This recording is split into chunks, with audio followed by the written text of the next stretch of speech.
मैं पूजा हूँ, गाजियाबाद की रहने वाली। पार्ट 1 में आपने देखा कि मेरी दीदी शीतल की शादी दिल्ली के बड़े बिजनेसमैन राहुल जीजा से हुई है। दीदी के ऑफिस काम से मुंबई जाने और मम्मी पापा के गांव चले जाने के बाद राहुल जीजा मेरे साथ रहने आ गए थे। पहली शाम ही उनकी नजरें, उनकी बातें और उनका अंदाज मेरे दिल को बेचैन करने लगे। चाय पीते वक्त उन्होंने मुझे कहा, पूजा, तू तो अपनी दीदी से भी ज्यादा खूबसूरत है। उनके शब्द सुनकर मेरा दिल तेज धड़कने लगा। रात को जब मैंने दरवाजा खोला तो वो सामने खड़े थे। उस एक नजर में ही मैंने समझ लिया था, हमारे बीच कुछ बदल रहा है। अब कहानी में आगे बढ़ते हैं। राहुल जीजा मेरे साथ उस हफ्ते घर पर रहे। शुरुआत में सब बिल्कुल सामान्य था, सुबह का नाश्ता, दोपहर का खाना और शाम की चाय। लेकिन उस सामान्य सी दिनचर्या के बीच कुछ असामान्य सा पनप रहा था। उनकी मौजूदगी मेरे लिए अजीब थी। हर बार जब वो सामने होते, मुझे लगता जैसे हवा भारी हो गई हो। उनका पास आना, उनकी बातें, उनकी मुस्कान, सब कुछ मेरे दिल को बेचैन कर देता। उस पहली रात, जब मैंने उन्हें पानी के बहाने अपने कमरे के पास खड़ा देखा, मैं समझ गई थी कि अब चीजें पहले जैसी नहीं रहेंगी। अगली सुबह मैंने खुद को संभालने की कोशिश की। सोचा, नहीं पूजा, तू पागल हो रही है। ये गलत है। जीजा है वो, तेरी दीदी के पति। लेकिन दिल और दिमाग हमेशा एक जैसा कहाँ सोचते हैं। दूसरे दिन शाम को, मैं किचन में थी।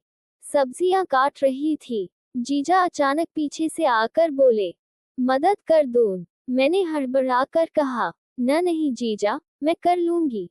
उन्होंने हंसते हुए चाकू उठाया और मेरे साथ खड़े हो गए। उनका कंधा मेरे कंधे से हल्का सा छू गया। इतना मामूली सा स्पर्श था, लेकिन मेरी सांसें अटक गईं। मैंने उनकी ओर देखा। उनकी नजरें मुझ पर थीं, लेकिन उन्होंने कुछ कहा नहीं। उस चुप्पी में ही सब कुछ छुपा था। दिन गुजरते गए और हमारे बीच छोटी छोटी बातें बढ़ने लगी। कभी वो कहते, पूजा, तू कितनी शांत स्वभाव की है। कभी मैं कहती, जीजा, आपको हर किसी की फिक्र रहती है। ये बातें साधारण थीं, लेकिन हमारे दिलों में तूफान मचा रही थीं। रात को जब मैं बिस्तर पर लेटती, तो उनकी बातें बार बार मेरे कानों में गूंजती। मैं करवटें बदलती और सोचती, क्या सिर्फ मैं ही ऐसा महसूस कर रही हूँ, या जीजा भी? तीसरे दिन की शाम को हल्की बारिश हो रही थी। मैं बालकनी में खड़ी थी। हवा मेरे बालों को उड़ा रही थी। जीजा भी वहां आकर खड़े हो गए। बारिश कितनी सुहानी होती है ना? मैंने धीरे से कहा। उन्होंने मेरी ओर देखा और मुस्कुराए। हाँ, और कुछ लोग बारिश में और भी खूबसूरत लगते हैं।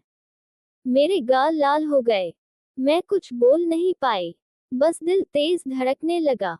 उस रात डिनर के बाद हम दोनों सोफे पर बैठे थे। टीवी चल रहा था, लेकिन ध्यान किसी का भी उस पर नहीं था। जीजा ने अचानक पूछा, पूजा, तू कभी किसी से प्यार में पड़ी है? मैं चौंक गई। उनके सवाल का मतलब समझते हुए मैंने हल्की हंसी में टाल दिया। नहीं जीजा, अभी तक तो नहीं। उन्होंने गहरी सांस ली और बोले, अजीब होता है न, कभी कभी हम किसी ऐसे से जुड़ जाते हैं जिससे जुड़ना नहीं चाहिए। उनकी बात सुनकर मेरा दिल जैसे थम गया। क्या वो भी वही महसूस कर रहे थे जो मैं? उस रात मैं अपने कमरे में अकेली लेटी थी, लेकिन नींद नहीं आई। हर बार आंखें बंद करती, तो वही बातें याद आती, उनकी नजरें, उनकी मुस्कान, और वो बारिश वाली शाम। मैंने खुद से पूछा, पूजा, तू किस रास्ते पर जा रही है? ये रिश्ता अनकहा ही सही, पर क्या इसे निभा पाएगी? मेरे दिल और दिमाग में जंग छिड़ी हुई थी। दिमाग कहता रुको, दिल कहता एक बार और करीब जाओ। सुबह जब मैं किचन में नाश्ता बना रही थी, जीजा भी वहीं आ गए। उन्होंने कहा, पूजा, तूने कभी सोचा है कि जिंदगी हमें क्यों मिलाती है? कुछ मुलाकातें शायद किस्मत होती हैं। मैंने उनकी ओर देखा। उनके चेहरे पर एक अजीब सी गंभीरता थी। उस पल मुझे लगा, वो भी वही महसूस कर रहे हैं। उस हफ्ते के चौथे दिन तक, हमारे बीच का रिश्ता अब साधारण नहीं रह गया था। हम दोनों चुप थे, लेकिन हमारी चुप्पी ही सबसे बड़ा सच बन चुकी थी। मैंने खुद से पूछा, क्या ये रिश्ता हमेशा अनकहा ही रहेगा? या किसी दिन ये लफ्जों में बदल जाएगा। उस रात पूजा ने अपनी आंखों में जो देखा, उसने उसकी दुनिया ही बदल दी। लेकिन क्या राहुल जीजा भी वही महसूस कर रहे थे? ये सच आपको मिलेगा पार्ट 3 में। अगर आपको इस कहानी का ये हिस्सा पसंद आया हो, तो वीडियो को लाइक और शेयर करें। चैनल को सब्सक्राइब करें और बेल आइकॉन दबाएं, ताकि आप पार्ट 3 अनकहा रिश्ता का फाइनल पार्ट सबसे पहले देख सकें। नीचे कमेंट में बताएं, आपको ये रिश्ता कैसा लग रहा है? क्या आप भी ऐसे अनकहे एहसास महसूस कर चुके हैं?